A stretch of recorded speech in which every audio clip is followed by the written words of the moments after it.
the first time I'm on the scene sitting, but anyway, I feel like I need to make a little, like a really short introduction for Ivan, because if you don't know what Photopea is or what Ivan is doing, he's basically living your dream, right? He wrote an app.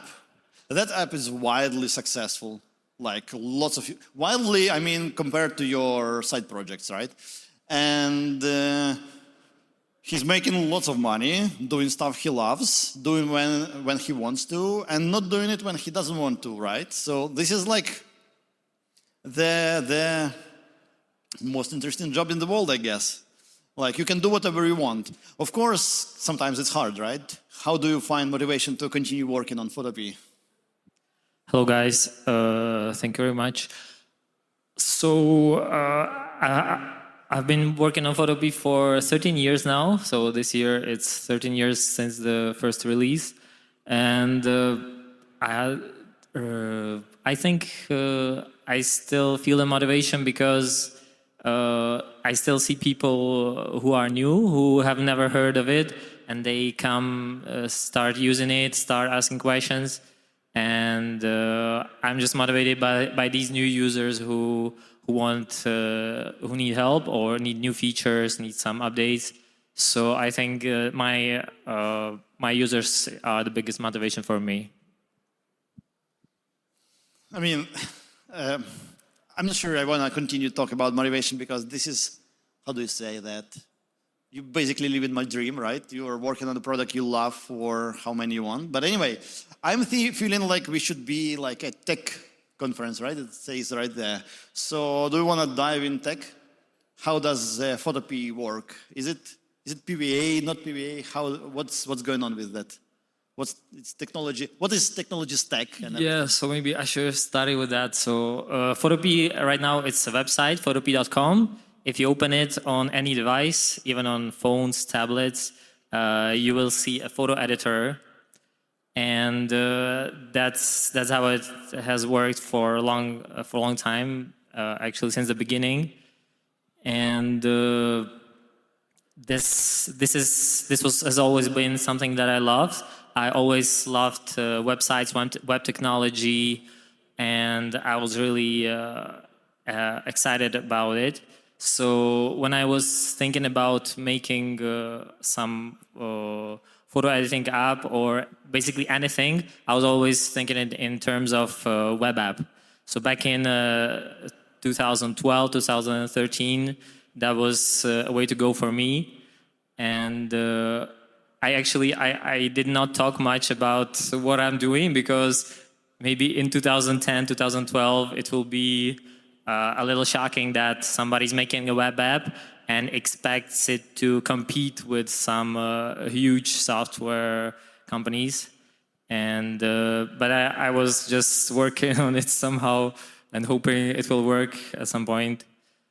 And during the past 13 years, many people asked me, when will you make an Android app or iOS app? And I was usually a bit lazy to create like some special native apps to get into the native development. So I just tried to make Photopea as usable as possible on any kind of device. If you have just a touch screen, no keyboard, I wanted it still to have a good workflow, and I wanted people to enjoy it. This is kind of mind-blowing, and you are doing that by yourself, right? There are no company behind it, no design. Are you working with any designers? Are you doing that by yourself? Well, I did pretty much everything. Even like if you look at the icons of the tools, I created them all myself, like vector graphics. But it was not like I did not think much about each icon, for example. I just drew what came to my mind, how I thought it should look like, and that's how it went. And the first couple of years of Photopea, it was not a business. I was not making any money, so it was just my hobby. And I had like a couple hundred users, thousands later, and I was just enjoying doing something creative, and I saw people liking it. So, the first few years, it was not a business; it was just a hobby for me. So it's like a side project. Yeah. You were making money, some like working normal job, right? Yeah, I was just studying at the university. Oh, I was still doing my bachelor's and master's. Right. And at the university, it was a lot of theory, like math, computer science, and I wanted to do something like get my hands dirty, some practical application. And this is what I did in my spare time. I was trying to build some little web tools, web apps. cool. How did it explode? Like, what happened that you've got users, right? It wasn't gradual acquisition from like 1,000 by 1,000, right? Did you find some niche or what? Actually, it was quite gradual. During the first 6 or 7 years, I had my users were doubling every 6 months. So I had like after 1 year there was like 10,000 users a month. That 6 months later there was 20,000, 40,000, 80, and So it's kind of gradually exponential, right? yeah, it was exponential. Is it growing like that still? No, right? It's not growing as much. It's right now it's growing like 15% a year. 15, yeah, not 50. But the numbers are huge, right? Me? The numbers are huge, right? It's like 1 million users daily. Oh my god! Yeah, like in 24 hours, in one day, Photopea is opened 1 million times. Yeah. Probably by around 1 million people. So, like, if you have no idea what Photopea is, right? I should have started with that, but anyway, if you have no idea what Photopea is, it's basically Photoshop in the browser. Photoshop is, I think it's okay to say that because, like, it's complex application, right? It's not Figma, it's not Canva. It is kind of closer to Photoshop than to Canva, right? Yeah. Yeah, so Photopea is a photo editor, image editor, and it makes money on advertisement. And I think the funniest part about that is I was talking with some friends about AI, and do you think AI will take your, I don't know, users' revenue stream? It's possible. It's already taking many people. Many people like the AI related to graphics. So definitely, I think more and more people will move to AI features from like classic photo editing, but it's not like a huge explosion. So on one hand, it's like many new users who want to make graphics. Many of them start trying out AI stuff instead of trying to learn Figma, Photopea, Photoshop, and on the other hand, there is a huge number of experienced users who have worked with professional software like Photoshop or others for decades, and they already know how to do anything, and it's hard to make them try out AI stuff. So I think many people not use AI features because they are just used to do everything the old way, I think. Are you using AI during development? Not much. In my coding development, I have not tried to use AI yet. Yeah. But I've heard many friends and people I trust, many friends told me that I should definitely start using it. Yeah. So I mean, I think I will try it out very soon. Yeah. it's kind of the same, right? You're an expert and you are hesitant to try AI. Yeah, actually, that's what I wanted to tell you. The way I create web apps, it has not changed in the past 10 years or 15 years. Okay. So it's a bit shocking, but I guess I'm a bit lazy to learn new features or new tools. No React. No, I know about React, but I'm not using it. Well, you heard the name, right? Yeah, that's about it. So what's the architecture? How does it survive for like, it's been 30 years, right? So you have to kind of tend to your application so it doesn't crumble over the years, right? It's pretty much automated. Like there's a server which has a website and people come, use it and leave.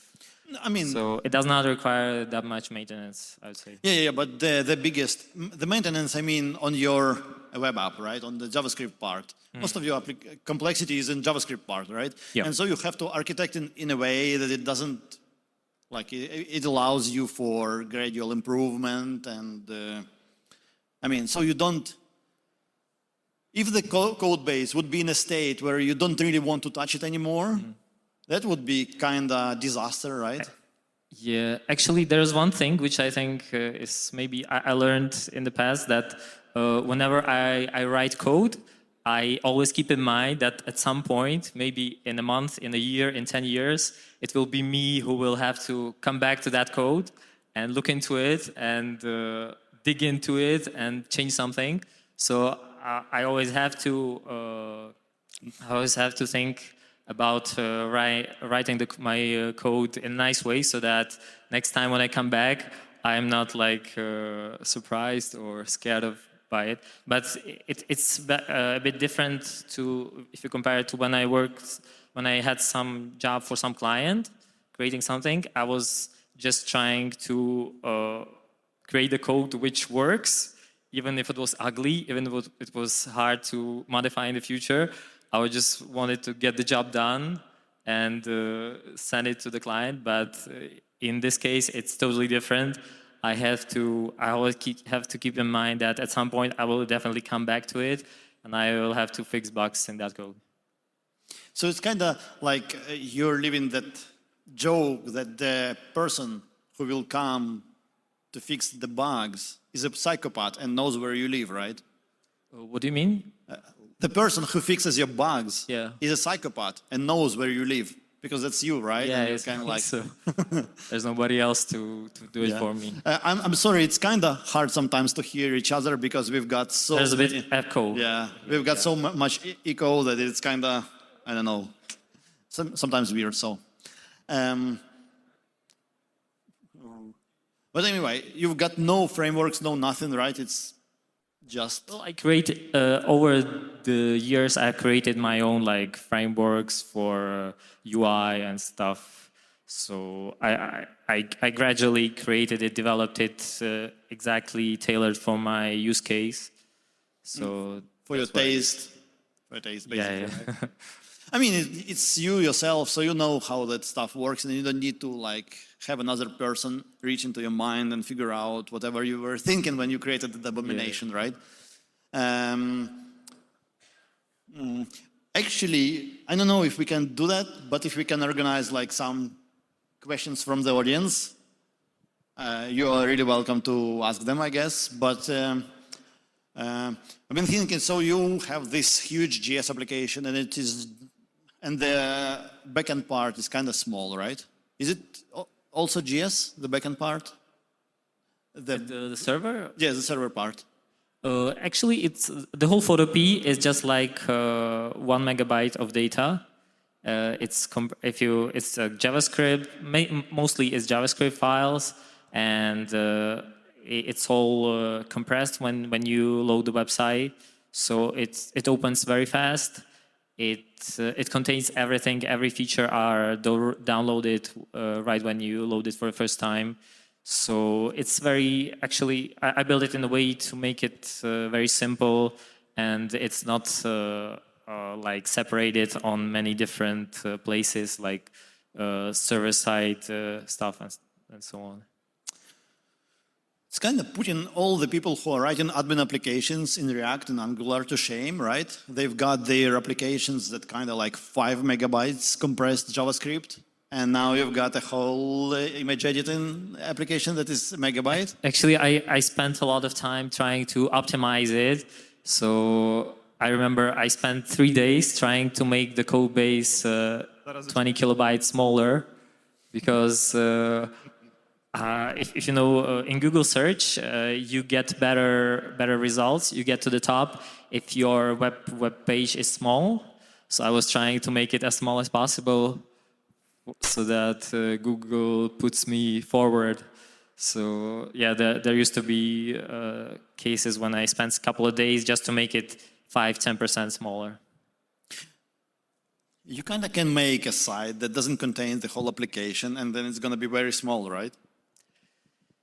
Yeah, I could. I was too. I did not want to rebuild everything and to make it. I think it would be more complicated, so I was scared of it. Yeah, I mean, it's supposed to be a question and answer session, but you could have made like a little app that if you press login or open once, then it opens automatically the JavaScript part, right? But if you didn't, and you're kind of anonymous user for the first time, you see just the landing that is very lightweight, and Google will index that and will kind of like will rank you up. Actually, after 13 years, I decided to create landing page for Photopea. I did it 2 weeks ago, and I created about 40 language versions in 40 languages. And I published it 2 weeks ago, and now if you search for Photopea, the idea is that you are supposed to find the landing page first, and it's at Photopea / the name of the language, and then from that landing page you can go to the editor, which is still at photopea.com. Is it working out? I'm getting like thousands of visits a day, so I hope it will grow even more. Yeah, cool. We'll see. I wanted to say that your story is kind of like be persistent and the results will compound, right? The thing is, of course, that you had 10,000 users after a year, which is anyway kind of mind-blowing anyway, right? So they will compound, but you have to start anywhere. Anyway, people, I want to say that it's kind of putting your React apps to shame, if you know what I mean. Yeah. Cool. Yeah, let's do it. Sure. Hi. Thanks, first of all, for your app. Oh, yeah, I know the echo issue. Well, I was about... It's really hard to talk with this echo. Okay, so I was about to ask about the bundle sizes and the way you... Wow, it's really... Can I do it without the mic? No, you can't. Okay, so... How did you manage? Okay, how did you manage the bundle size and the way you divide your application by the modules without any like significant frameworks, etc.? Like you did it with the plain.js and like with modules of yes, or like which way? I'm not using modules. If you mean JavaScript modules, I never really touched them much. So it's just a huge JavaScript file, and that's the whole app at the moment. It's like 3 megabytes uncompressed and 1 megabyte compressed. That's what Photopea is at the moment. I mean, you're not editing a 1 megabyte JavaScript file, right? It's like many files that are combined in a single one. Yeah. About that. So yeah, like in the end, this is one single JS file, which is loaded after the landing page. Pretty much, yes. You could say. How do you bundle it? Like with Webpack, White? Actually, my work in my computer, it's like thousands of JavaScript files. And in the past, like 10 years ago, I used to use Google Closure Compiler. Have you heard of it? Nope. No. Oh my God. It was popular 15 years ago. And it's just a little technical detail. So I was using this Google Closure Compiler, and as my code became bigger and bigger, and it took 2 minutes, 3 minutes to compile it. So this Google Closure Compiler, you just give it a huge JavaScript file, and it obfuscates it and shrinks it as much as possible. So I was using it for a couple of years, but once it became slower because my code was too big, I created my own, and it was like 2 seconds compared to Google Closure Compiler. So for the past 7 years, I use my own tool for deploying JavaScript, actually putting it into a single file, obfuscation, and everything. I use my own tool at the moment. Is it something private tool or like it's open source? I'm not sure. I think I published it on my GitHub, but then I deleted it maybe. But yeah, it's called sqzr.js, but I'm not sure if it's on my GitHub. Okay, thanks. Okay. Have you used simple optimization in Google Clojure compiler, right? Simple, not advanced. I think I used advanced. But then you have to write the code in like a special fashion, right? Like, Maybe, yeah, it's possible. so Google Clojure compiler, if nobody knows about it, it's written in Java and it's used inside of Google to compile Gmail. And it has two optimization methods. One is simple, which is what ESBuild, Bun, and everybody else does, right? It like minifies names and everything. And then there is advanced that kind of renames, unrolls loops, inlines functions, and does lots of wild shit. And you have to write code in kind of special fashion where you are a little bit Java-like, right? Than JavaScript in some ways. But it gives you typing, and it gives you way better optimization. Clojure script, when it's compiled, I don't know, do you know what Clojure script is? Clojure scheme? Clojure script. No, Because there is a language I've heard called of it. Clojure, right? I didn't use it. And then there is a version of Clojure for the front end called Clojure script. And Clojure script is compiled to JavaScript that is suitable to compilation and advanced mode. And the difference between simple and advanced is like 3 times or something like that, right? Advanced is way smaller. And so, but then like React it is not possible to compile the React with advanced mode. There were like some tries at the beginning back in 2013, but at some point they abandoned the idea of doing that, and so yeah, we can have nice things. Have you ever thought about like expanding in like Canvas territory or Canva, or like in to the Figma side somewhere there where it's more like multiplayer mode? Yeah, actually, I think it will be quite hard to make a software which is Photoshop and Figma at the same time. So, or maybe any two sounds. So maybe it could be something separate. But I think, like for example, Figma is already an amazing product, and it will be very hard to create something even close to Figma, for example. But I've heard that many companies spend a lot of money for Figma, like they pay like hundreds of dollars a month for Figma accounts. So maybe at some point. Well, Figma is corporate, right? Yeah. And they are making lots of money that way. But I didn't mean really be in Figma, because Figma is vector, right? Editing mostly.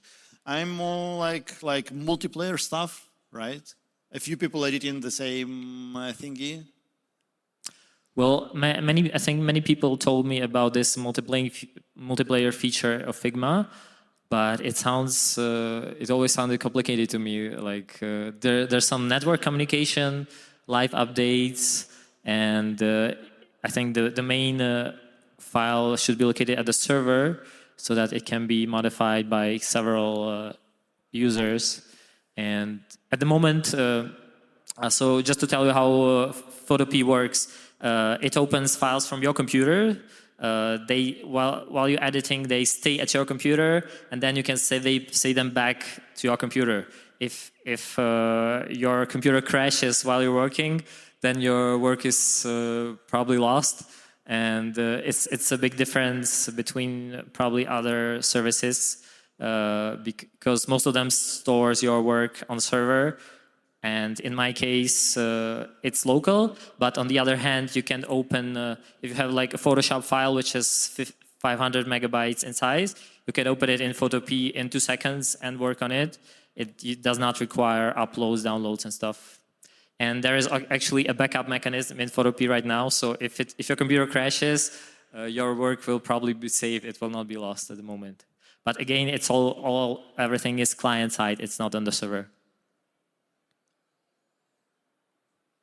I mean, I'm pretty sure there is a way to make this multiplayer, but I guess that's gonna be a whole re-engineering of the whole setup, right? I think you should probably create product with that multiplayer in mind from the beginning.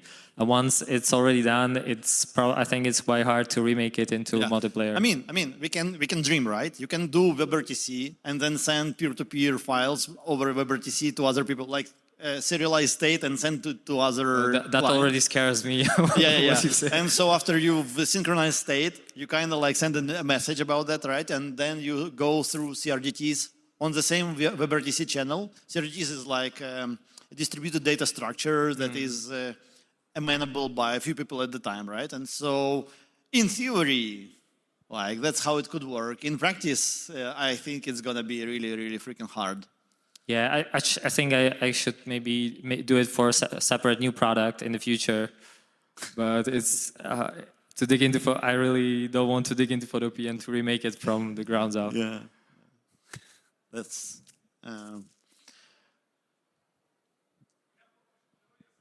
Sure. You hear me? Okay. So thank you actually for coming to this event. I really didn't think that you would come here. And really, I was using your app from 2021 when I was developing my game app. It is a racing game for mobile apps. It was never released though. Its name is Skirts and Floor. So I used your app mainly when my laptop was out of storage and Photoshop could not handle any of my operations. So I moved to your app and it was really useful. I developed almost all of my UI textures for your models. So that's pretty great, I think. So let's move to the question. My question right now is that currently our UI in Photopea, when you open it in a full tab, there is like 40% of that window just dedicated for some kind of advertisement or whatever. I'm using, of course, ad blocker. I think everyone does here. And yeah, so is it possible to make that window slightly smaller? Because like 40% of your workspace is really big number. But you can just pay money. Well, So I think it is open source, so anyone can use it on their own pace and how they want to. Photopea is not open source. I did not open source it, and the ads. It's open to use for anyone. Can you repeat? So it's like open to use for any person. Yeah, it should be free to use. Anybody can use it without paying. And actually, the ads on the site is the way how I make money, how I managed to exist for so many years. And they should be only about 15%, definitely not more than 20%. So I don't know what happened in your case, but the ads are usually just a small column on the right side. Yeah, but right now It is 20% until you enable ad blocker, and then it's 40%. No, I'm telling about the space which it occupies. It's definitely more than 25%. I tell you. Yeah. Like in You can send me a screenshot to my email, and we can discuss it. That's because you use ad blocker on that site. I tell you, man. I doubt it, actually. I doubt it. And another question about any future sneak peeks. What would you like to introduce in the nearest future? Are there any plans on upcoming Future? Yeah. I would like to add more features and attract even more users, but I'm not gonna tell you what exactly I'm planning to add. It's gonna be a surprise, so I better not disclose my future plans. It is web-based, right? You like wake up one day and like, can I add a feature? And you can, right? So you do that, and some other day you wake up and you don't want to add a feature, so you don't. Yeah, something like that. Yeah. Did I guess that correctly? Yeah. Yeah. So, I mean, his plans are like he doesn't know his plans, right? He does work. I mean, this is there is nobody to say you need to make more money, right? Cool. Okay, thank you. Anyways, talking about ads, that's mostly how you make money, right? Most of the money comes from ads. Yeah, exactly. And it's like 90% or something? Yeah, about 80-90%. 89 and a half, right? Yeah. Let's get specific. Anyways, the funny story I wanted to tell about, and forgot about that, is that if you want to use AI features, and there are a few, right? You can replace part of the image. You can remove part of the image, right? Like If you want a background without your X, you can do that.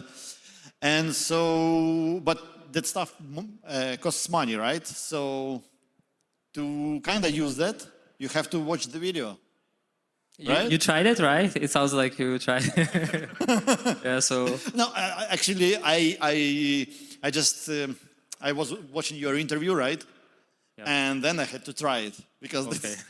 But this, So it's a long story because I found a provider of this. To start with, there's a one-click background removal in Photopea, and you just click one button and the background is removed. It works very well. I'm confident to say that it probably works the best than any other similar feature anywhere else. And I have to pay for this feature for the servers for running the AI models. And when I introduced it, it was totally free, and it was used like 50,000 times a day. And then I was noticing that it's becoming quite expensive for me. So I made it free to use, but only once a day. And then you have to watch an ad or wait until the other day. And the usage drops like 50% immediately, like from 50,000 a day to 25,000. but now you're making money on that. Yeah, now at least I can cover the expenses for this feature, for running this feature, yeah. And then gradually I was seeing that it still does not cover the whole cost, and I made it free to use once an hour, and then I was decreasing like the limit. And right now, to remove the background, you have to watch the ad every time. But the ad can be like 5 seconds, 10 seconds. It depends. But at least it covers the expenses for this feature. And of course, if you are a premium Photopea user, if you pay about $5 a month, you can use it thousands of times for free without any ads. So talking about ads, if ads take too much of the space on your screen, pay $5 per month, right? And it's kind of like no-brainer if you're using the app. I don't know. Yeah, but that's. Do you plan to integrate Nano Banana? Actually, yeah, several people asked me these questions in the past month. You just should. And I'm trying always to think to integrate it into some. Actually, it should be somehow friendly with current features. Like there should be a tool for it, right? And some user interface to enter the right the text prompt and to select 2 images or more images that you want to combine. And special interface is needed. So I was just I wanted to wait a little bit more, like a couple of months, if maybe something even better comes out than Nano Banana, and see people are really interested in it, and then I think I will probably implement something similar. You can start small, right? So if you select something and give it a little prompt, like replace the cat with a dog, right? And well, this feature is already in Photopea. If you can replace parts of images with anything else, yeah. But I think the Nano Banana is more advanced than this, because he can you have a photo of yourself, and he can turn that photo by 90 degrees, turn your body, right? Or you can give it several different images, and it will combine them together. Yeah, I mean, you can It's say much more turn advanced. the cat 90 degrees, right? Yeah. Right. We have more. Sanya. Sure, guys. Hi. Oh, sorry. Back in the days, how did you plan which features to release first? And how did you know how the most complex ones, how do they work? Did you read documentation, or did you do reverse engineering of actual Photoshop? Thanks. Actually, this is the reason why I was able to stick with Photopea for so long, because at the beginning, I see that Photoshop has some amazing feature, Pixelmator has some amazing feature, and others, and these are all commercial products, right? And it's not available in any free photo editor. And I was like, oh wow, that would be so amazing if I could be like the first one to offer this feature for free. But I had no idea how it works.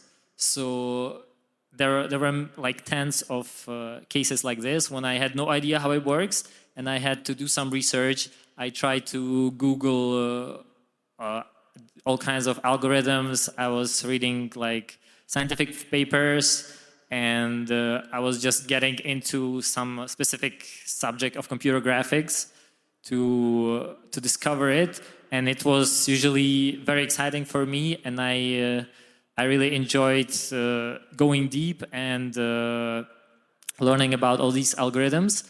So that's how I was able to create them, by doing some research around, and often sometimes I was able to combine a couple of different well-known algorithms into my own, and it was not as good as the one in Photoshop, but I could see that it works almost equally well, and I was satisfied with it. I was happy with it, so I published it. I offered it to users, and often I was not able to achieve like the top for the results, but it worked well enough, and I was happy with it. And this is how I was adding all these new features. That I was scared of them, but then I was really excited I was able to achieve them. We have one more, and then you will have a few more minutes to wrap up. So I have a question for you, Ivan. Hi. So you did mention that you started this as a side project. And also you did mention that you worked for a client. So my question is, at which point you realized that it can earn money and you can do it full time? So, and did you get any acquisition offers? Yeah. Initially, as I said, it was just my hobby. I was working on it for 5-10 hours a week, usually on weekends, because the rest of the week I was going to the university. And while I was studying, then it was just my hobby, and I did not care if it makes money or not. I was just enjoying working on it for 10 hours a week, and everything was fine. But then I finished my master's degree, and I had to decide what to do next. And most of my classmates, they found jobs in big tech companies, and they were making so much money. When I was talking to them, it was shocking. And I had Photopea. I had like thousands of users. It was already making some money from ads, like hundreds of dollars each month. And I had to decide whether I should stick with Photopea or I should find a regular job. So it was about a period of about 1 year when I was really hesitating whether I should stick with Photopea or maybe just leave it and do some proper work. So I was always during this year I was not sure if what I'm doing is correct, but my approach was that at the beginning, once I finished university, I wanted to keep developing Photopea for a couple of months, because I had some savings. I could still live without having a job. So I decided to do it for 2 months, then 2 more months, and each month the user base was growing and my income was growing. And I think once it reached like $1,000-$2,000 a month, then I was like, oh wow, maybe I can actually turn it into my real job, and maybe I will not have to look for a regular job again. So I think it was all gradual, but the truth is that at the beginning, once I finished my studies, I had nothing to do, and at the same time, the income was not big enough for me to survive. This period was really hard, and there was a huge chance that I will leave Photopea and do something else. But I stuck with it, and I'm glad that it turned out this way. Awesome. And in terms of the acquisition offers, did you get any? Yes, I've been getting acquisition offers for the past 7 years. And it looks like you're not interested in them. Yeah, well, each time I usually refuse them, and then 2 years later, I was really glad that I refused because I'm making this amount of money in a month, what they offered me back then for 90% of Photopea. So I usually refuse them, and in the past 3 years, I think I did not have any acquisition offers at all.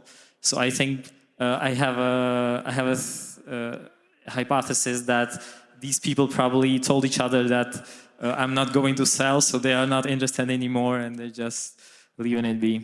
Okay, thank you.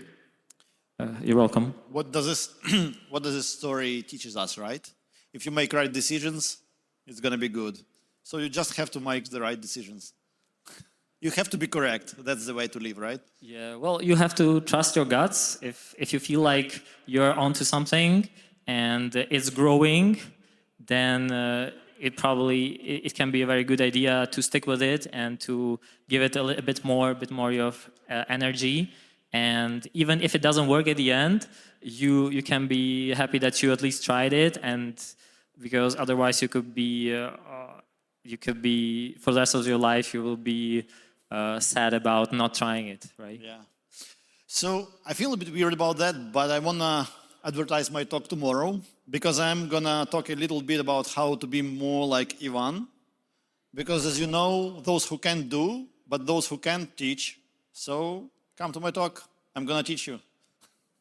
Perfect. Thank you. I'll definitely come to your talk. Thank you. Thank you very much, guys.